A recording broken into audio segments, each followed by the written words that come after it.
Fantastic Four. No, you can't say that. We just came back from watching Fantastic Four, and opinions are mixed in the car. It was a very awkward drive home. Sarah, who isn't here, was probably the most down on it. She wasn't too keen. She thought it was a silver surface level. I think this movie rocks. So they didn't stretch too far. You know, it lit a fire under me. There you go. This movie comes out at a very interesting time. It does. Because Marvel and DC are both doing a reboot movie. Of their OGs. With DC, it's a full-on reboot. With this, it's like a soft, sorry, forget the whole Kang shit. It's that, but it's also, this is like the kind of launching point into the next phase. The next Avengers movie, which is currently being rewritten despite being filmed for a few months or something. They just hired a new writer, apparently. Yeah, like the emergency writer they have, basically. Fuck. Yeah, like the guy who comes in to fix it. Mm-hmm. Okay. I was grinning ear to ear in the first 5-10 minutes. I'll say that. I really liked the opening. And it gave me, not to compare too much, when we did Superman, I said I wish Superman had that like 5-10 minutes settling in, like, here it all is. And we got that with this, and it really set up the world well, set up the characters. It was just charming and fun. It is a very cool thing that this movie does, is it's not scared to let them use their powers in a casual way. In a casual way, but also it expands on more than Johnny can fly and shoot fireballs. Yeah. The Thing can just punch things really hard. Yeah. It's been 4 years since they got the powers, so they're a bit more settled in. I kind of felt someone finally just went, Incredibles is the best Fantastic Four film there ever has been, so let's just do that tonally. So it's that 1950s, 60s kind of faux world, like The Incredibles, like when it came out. And I just like that it was a charming, silly little film in terms of setup that the Fantastic Four are trusted with the world's security. Yeah. And we never go to the Pentagon, which I was so pleased about. Mm-hmm. We never see the president or get reference to the president. Yeah. It's just Reed Richards is in charge of the world's safety. Yeah. But because it's set up as this quirky little 60s world, you completely accept that's the case. And the best part is that the movie does a great job at setting that up in, like you said, in the first 5 minutes. Yeah, you're settled in straight away. Here are our characters. This is how they got their powers. This is what they've done for the world. Go with movie. Exactly. You know, they can really get right into it. Whereas Superman comes with a bit of like, you need to have a built-in bit of lore behind it. Half of it was like stuff they expect you to know already. Yeah. And so, but whereas this, it didn't cut any corners. It told us everything. Go to space, cosmic rays. The main two things that me and Dan were worried about, especially in the marketing and the lead up and the interviews, it really looked like it was going to be framed that Sue is the leader of the team. I heard this a concern amongst a few people that they thought Reed was going to be this cook or whatever. Yeah. That we all expect a main character, and sometimes it's okay for a film not to have a main character. This film has 4 main characters. Yeah.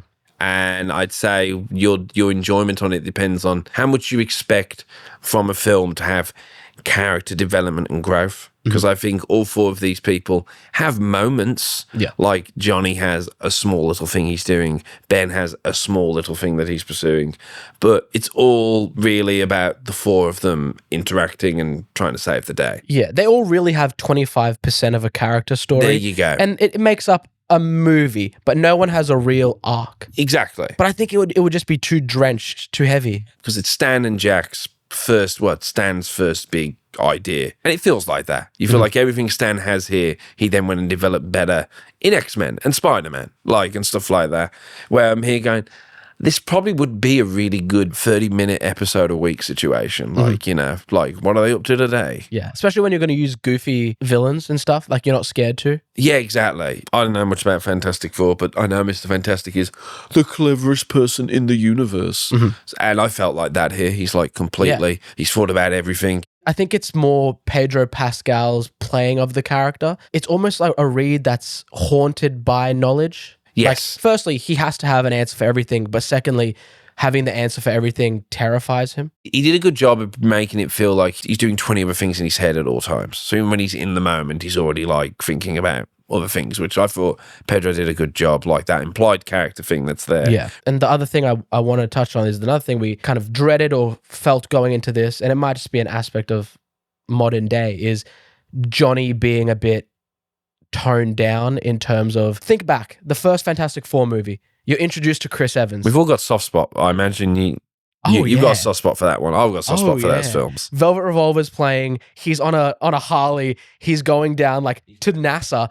He's leaning over from his bike, making out with some chick, and then he's like, and then cut with Reed being like, no way. Remember when he gets his powers and he goes into the snow and it then becomes like a hot little jacuzzi? And he looks at the woman, he's like, and she drops her. Yes. I would agree that the character of him, well, a nice guy and kind of funny, yeah. Everyone could have been a little bit more, I guess. Ben and Johnny aren't exactly butting heads, but I at least like in this that Johnny has to be quite clever to be into going into space. So they do make sure they emphasize that Johnny is a clever guy. He's not just like a douchebag bro who wants to get with the girls and fly around on fire. I really liked it. It didn't do anything wrong for me, bar a bit of CG, which that's like par for the course now. So it didn't do anything wrong for me. So it's immediately a 7. I get that. On that aspect, because it's not a middle of the road movie. It did everything good. And it made me smile in moments, almost like, nostalgic. This made me feel like the original Fantastic Four did. It's a great team-based movie. Right. And it didn't feel like they were just copying like Guardians of the Galaxy because they did it best. Yeah, and they didn't do any Whedonisms with like, there's a few laughing moments, but it's not a joke a minute, which is what maybe Guardians or like those it really Avenger wasn't, films. Which is great. Yeah. But what about you? I guess for me, I think I like it. I enjoyed it. I'm not crazy about it. I'm not going to be telling people you need to go watch this. I think I did prefer Superman. I think I could see myself returning to Superman and going, yeah, this is a good film. Fantastic Four, maybe you'll get lost in the shuffle a little bit. I think there's a lot of things it does really well, like little things. Herbie the Robot is just kind of cute. He's not annoying. He's kind of perfect. I think tonally, I think the world design, all that stuff's really good. I think they casted really well. So I think it's got all the little elements, all those pieces came together really well. I just kind of felt the whole they made, it's less than the sum of its parts. Yeah, it's that. Would you say it's a step in the right direction, though? For like Marvel? Oh, for sure. Is it a return to form? I definitely think it's a step in the right direction. Yeah. I mean, I was in, as I've said, those first 10 minutes. And look, I was really into the movie up until like probably the beginning of the second act. The initial first 40 minutes to an hour, I was really into it. I think there was a lot of good pacing. I think some moments of like, you sometimes felt a little bit removed where it's like, there's about 2 or 3 moments, the start, the middle, where we like are montaging. When you do that, you remove me a bit because now we're just kind of, but that's just a personal preference thing. Okay. Dan, put the spoiler bar up. Yeah. It's spoiler time. So the first 30 minutes of this movie you've pretty much seen online. It's the intro to the TV show with Mark Gatiss, which is meant to feel like the Ed Sullivan Show with the Beatles. We have them in the kitchen, you're late for dinner, you're pregnant, Sue, setting that up, telling their story. It is very well paced this first hour. We don't hold on anything too long. We see the world is infatuated with them because they really are all the world has. Sue has solved world peace. She's like the head of the UN. She's like made every country come together. Except for Latveria. And Ben likes to go on walks. In his old neighborhood. Yeah, that's... And then Johnny just exists. It would have been great to see Johnny just going on like dates and dates and dates and dates. Yeah, that he hasn't settled down maybe. But his whole thing is he's trying to be taken more seriously. Yeah. Like, he's booked in an appointment with Reed. Yes. So he can actually have time to be like, look, he wants to go back to space. He has this fascination with space. And his whole thing, because Reed's is like, it's on the back burner for him. If you want these recordings of the space stuff, go ahead. It's yours. Knock yourself out, kid. And that's where we get Johnny's little side plot of he wants to be more. So he's like making a Rosetta Stone for alien languages or language. Reed finds out that Sue is pregnant and he wants to baby-proof the world. It's a very cute sequence. The whole Baxter building has become baby-proofed, a fun little montage, and Reed's like, well, I've also locked down all crime that's ever going to happen. Yeah. But right then, you get the trailer shot, all the meteors coming down to Earth, and the herald comes. This is my Silver Surfer impression. Right, you lot. Galactus is hungry. He's got the munchies and he wants to eat Earth for whatever reason. I don't know what the reasons are, but he's in the mood. And I'm not staying to chat. I will not be answering any questions. And then we get a purposeful recreation of the Human Torch chasing the Silver Surfer. I think it was done better in the OG Fantastic Four too. They're going through tunnels. Yeah, no question. And then he grabs him and takes him up and he's like, whatever. Yeah. He like sucks his powers from for a little bit. Yeah, he takes him up there. I also liked the look of the original Silver Surfer a bit because he looked, when he had power, shiny, and then when they took the power away, he was like a matte silver. And in that one, he's prepping the world. So he's like hollowing it out and stuff, where this one, I don't know why she has to herald other than the Fantastic Four need to know it's happening. Like, why does Galactus need someone to herald it? It's not for him, it's for her.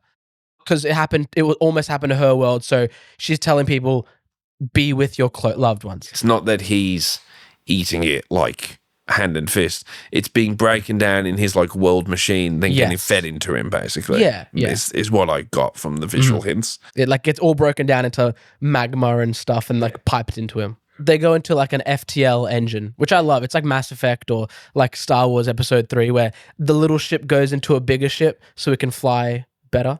Get there pretty quick. They rock up to like the world, get a little bit of a beat with Silver Surfer, so we can translate the language later. And then we meet Ralph Innes as Galactus, and it's his face, no less. It's his face. I was like, that looks like Ralph Innes. Yeah, and you get his like proper deep voice that didn't need any effects. Like just speak. He finally has a body that fits his voice. Yes. So I think he was a bit lighter than how deep he could have gone. Yeah, maybe. I feel like there's a recording out there of him being deep. Sarah thought he looked fucking stupid. I was like, but that's how he looks in the comic. Yeah. And she wasn't, She went, why didn't they just redesign it? I said, they did redesign it once. He was just a big fuck off cloud. Or as some people have in copium is, he's in the cloud because there's like a shadow of like the, whatever. Yeah, right. He basically just says, I won't eat the planet if you give me your baby, because apparently Franklin Richards is... He's like a cosmic level entity. Does a Marvel get a new cosmic level entity every week at this point? He says something along the lines of, he's like me. He's going to replace me and let me die. I thought he said that too. He says, I need to eat him so that I can sleep. He's going to have like an eternal slumber because he's finally going to be satiated. But then we get a pretty cool sequence. I quite like the escape sequence. I love that she surfed. She surfed on the lava. Yeah. She surfs inside like the hyperspace like bubble. I love the whole like he can't shoot lasers at her because like light is being warped. That was a really good sequence. Obviously, you can't help. The moment somebody's on a spaceship and they get onto like a turret, you're thinking about fucking Star Wars. Yeah. But they thankfully did Don't get cocky, kid. Yeah, they did good. I really like that whole sequence. So they return to Earth and, they're getting swarmed by media and they're like, what did he want? What did he want? And Reed's like, he asked a price that was too high. He wanted us to subscribe to Bergenbeard. And they say, yeah, look, we didn't want to sacrifice the baby because it's our baby and I can't begrudge that. Yes, logically, you would give up the baby, but this isn't logical. We're parents, fuck off. There's like a 15-20 minute section of the entire world hates them. Yes. It's like, so you wouldn't sacrifice one life for, 6-7 billion people. You're so selfish. People are like rioting outside their building, but then Sue comes out to them and gives a good speech. We're all family. The baby isn't just my family, you're all my family before that. And what they come up with is teleport the whole world to a different time and space, and Galactus will have to take millions of years to find us, and that can be their problem. In an earlier scene, we see Reed and Johnny kind of messing around with, I can teleport an egg from here to there, like only across a room, and it uses all of New York's power. But as it's happening, Silver Surfer rolls in, blows up all the teleporters, heads for the last one in New York, only for Johnny Storm to get in and play the, audio of her family planet calling out to her going, thanks for sacrificing yourself. But then also every other planet being like, help us, please. And she can't take it and bows out, surfs away.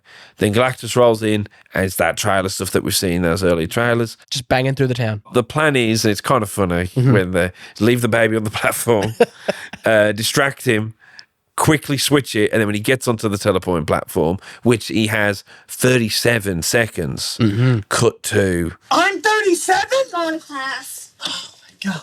They do the 1-2 switcheroo, and Galactus almost falls for it. Blinds him with the fire. Yes. Yes. I was a bit surprised that he was getting bothered by that. I'm like, come on, man. You're like traveling through space all the time. Yeah. Like, surely a bit of fire in the eye ain't too much of an issue, is it, boy? But whatever. You go with it. Whatever. But then just as he's about to step on the platform, he's like, you know what? Maybe I'll just do another scan just to be sure. And he does another scan. Sure enough, it's in the Fantastic Four building.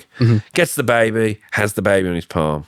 And then that's when it's crazy the way we describe it. Very simple plot. Oh, yeah. Like, there is no grand, like, new layers to the reveal. It is like, I want to eat your baby. And he tries to eat a baby. It's a comic book story. It is, and which is what I really like. And I wish a lot more comic book movies did this. Like, with Superman, felt like I was watching, like, 5 or 6 issues put together. Yeah. It's like the original Deadpool movie. It just felt like an issue of Deadpool. A fairly respectful choice that it wasn't like, it's Galactus and his 100 million minions to come for us to fight. The Galactus Corps. Yeah, instead it was just, it makes sense. Galactus doesn't care. Why do I care about this? Like, I'm too big and too old to have minions. Yeah. It has always sounded a bit silly to me that Galactus, this all-powerful god, is related to these 4 people. That he's not a world problem. He's not all the Marvel Universe. But the thing is, though, I think if they did Doom, it would be too complex of a story to fit in what they wanted to do here. Yeah. Because they'd have to do, they defeat him, he somehow gets portal technology and teleports himself to the new universe. They have to punch through to follow him. It would get a bit too messy. With this, they're not here to beat him. They're here to displace him. Yeah. I think their goal was for you to like the characters. So I guess that's maybe where some people, well, I did a little bit. I liked them all, but I don't think I was like amazed by any of them. No one gets too deep. And Superman had that problem too. It's good and it's bad because you want more. You get small hints at stories, you know. Ben finds a girl he likes. In one scene. You see him look at himself in the mirror while listening to like some playback of the show. And then, you know, you can tell, you just know by looking, he hates the way he looks. He has no confidence to talk to her. But that's as deep as it goes. I think all their banter moment to moment, like at the very end of the film with the boys trying to put the baby seat, I was there going, I could have done with maybe more of this. Yeah. But then I also know that it may would have got old, like the 3 boys bickering. But still, I think people will wreck out the CGI Baby or like, particularly when at the end when it's trying to awaken Sue Storm. It was like 80% a real baby. Yeah. Which I was like, oh, thank God. And then at the very end, which I'm like, just every day for 30 minutes, just try and get that scene, you know? Or at least like the shot of just the baby just like sitting on her chest and being like, yeah. But for some reason, like as soon as it's in Ben's arms, that entire time it's a CG baby. Yeah. Squid Games really messed made us up. all sensitive to it. I almost forgot that he could stretch. And when he did stretch, I was like, oh yeah, he can do that, can't he? He only really uses it for like whiteboard or blackboard stuff. But like bringing up the OG one, he's stretching, you know, he's stretching under the thing. On the dance floor. He's going all, oh God, yeah. But in this one, we actually see how far he can stretch, and it's not crazy. I was hoping this movie would have a bit more like his shape shifting abilities. Right. Like he can alter his form and even like alter like who he looks like. When he was falling, I immediately envisioned like, you know, turn into a parachute. Yeah, turn into a parachute. There's no big power showcase in this. He just kind of just stretches to grab onto things. Even when she turns invisible once or twice, I'm like, oh yeah, she can do that. The coolest thing she does do is she makes her stomach see-through so they can look at the baby. I really liked how all that looked. Like it was like hi-fi. Yeah, reminded me of Push. Because in Push with the telekinesis, they have a bit of that as well. Wow. What didn't I like about this movie? There's nothing outright for me bad, as you said. Yeah. Which is why it's a guaranteed 7. I had like a 7 out of 10. Because it's good overall. Like, there's nothing in there I'm like going, oh, it's not the biggest spectacle. There's no amazing fight scenes. I guess it's just things that it didn't have. Like, I think it's like just a really good cheese pizza. There's no garlic to give it any zest or any like pepperoni or anything, you know? And I don't know, I think people will say this, or maybe I'm just reaching here, but I think it's trying to be what heroes were depicted as in that time. Coming together, solving the problem, going home. That's exactly right. And that's why I think this movie is such a safe bet, is like they're not doing absolutely crazy, like if you compare this to like the Thunderbolts, which is the last big Marvel thing, it's like they had to go into Sentinel's mind palace to save him from beating up and like from his own mental like pressures and challenges and anxiety. Thunderbolts just made it so complex. Whereas this one, it's like, no, we're going to hit him with the force field and push him into the black hole. Yeah. You know? It's in like, exactly that 20s like style. and that's exactly it. It's like the era they're in isn't complicated, so the story isn't complicated. Exactly. And I think it works for it. When Reed Richards loads Herbie with the space tape. So I guess he has space knowledge that way. Yeah. Herbie was great. I love all the design stuff. Wait, we're talking about negatives. Yeah, I We're know, talking about but the negative stuff, I suppose, yeah, it's, I would like more, but I completely get why you did it. Like, a bit more character stuff, like, just, I felt like everyone was just kind of just floating around a bit. Like, they were all just kind of likable and okay. I didn't necessarily fall in love with these characters the same way you do with Tony Stark with Iron Man or Steve Rogers in the first Captain America movie, because that's what I was thinking of it as. It's a new first movie without any pre-establishing stuff like Captain America, like Thor. Not that Thor was a particularly amazing film, but when you watch Captain America, you're with Steve Rogers. It's his whole origin. And I guess maybe, I know we've seen it before, I do think there's maybe room for an origin movie here, but I guess I get why they did it. It's hard to really point out what I think is bad, which is maybe in itself a problem, is that the film maybe is just so much of a safe bet that maybe that's what I didn't like about it. I guess it didn't really push the boundaries anywhere. There's no... incredible, like on a technical level, there's no incredible sequences. There's no, like the space escape was probably my favorite sequence. There's no like cool moments that you can imagine kids in the car going, remember when.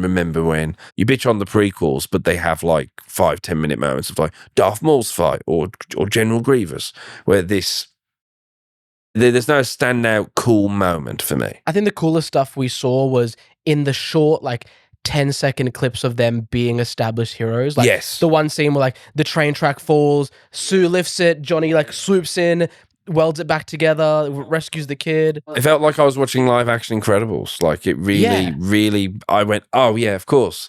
This is the answer. You just do Incredibles live action, which is what I have to imagine they said. I mean, they even get fucking Jack in the end, so. Oh, we should talk about that. The very end. So, the movie has 2 post-credit scenes. One is the very last one. Just a fun little, this is what the intro of their show would be, you know, with a little bit of a theme song. But the important one is 4 years after the end of the movie. So, little Jack is at least 4.5 years old. I was imagining, like in today's age, he's not an American citizen. He was born in space. Oh, but he was born on American property, sir. So. Sue is reading to little Franklin. She goes, "Oh, do you want your favorite book?" And there's a little gag. Oh, it's not like Richard Dawkins or whoever it is. Charles Dickens. But it's like, you know, like, oh, he's a bright mind already. Yeah. But it's like, no, we're going for something a bit more fun. It's just like a kid's book. Yeah. But then Sue gets a little vibe, activates her little powers, and then we see Franklin touching the face of a cloaked figure with a Doom mask. So we only get to see like the side of him, but it looked kind of fittingly retro, you know, which I liked. It looked like a classic, like Doom, like it looked like Marvel vs. Capcom 3. Exactly. That's like my go-to Doom. But ultimately, look, I really like this movie. Initially, when it finished, I was like 10 out of 10. But I think it just made me feel a lot like how I felt at the end of Infinity War, you know, where I was just like, superhero. It's nice to have a superhero film that is just a superhero film. Yeah, it just left me with wonder. It left me with awe. It had me smiling. The soundtrack and the music, the score was great. There was like 10, 12 songs, you know? And I was like, excellent. Because every scene has music playing, a score, like something happening. You know, I'm like, that's great. It really made me feel in the movie. You know, I really liked it. I really enjoyed it. I thought it was a good film. I think everyone's done it. It's the most good. I say good about everything. It's good casting. It's a good film. The technical stuff I think is really strong. I think all the prod design. I wish maybe, you know, that Marvel grey color grade wasn't there. I wanted it to be just a little bit more pop, like those Jack Kirby comics. I would have liked that a bit more. It's just a good, simple film, but I definitely wouldn't rank it like above. You know, the original Guardians is better than this, like stuff like that. Like, and I think it's just down to, I think what we all struggle with Fantastic Four is it's just so much of a first draft idea that they're working with that source material. It's classic. It's old school. Yeah. So there's no like deep stuff, which I think is why they've probably tried to keep it simple. I can't tell you exactly what's really bad about it, but then I can't tell you what's really great about it. I think it'll do good as well. This time next week, we're going to see, Fantastic Four steps all over Superman, whatever. First steps all over it, which is sad because Superman doesn't deserve that, but rough time to come out. There was kind of a attempt at, Super Fantastic by Pedro. Because everyone wants to do a Barbenheimer. Let us know what you thought. And remember, we just review things on the internet for fun. Yeah, but it's just our opinion, right? Right. Subscribe. You don't get opinions, you probably. 10:30, 10:37. Hey.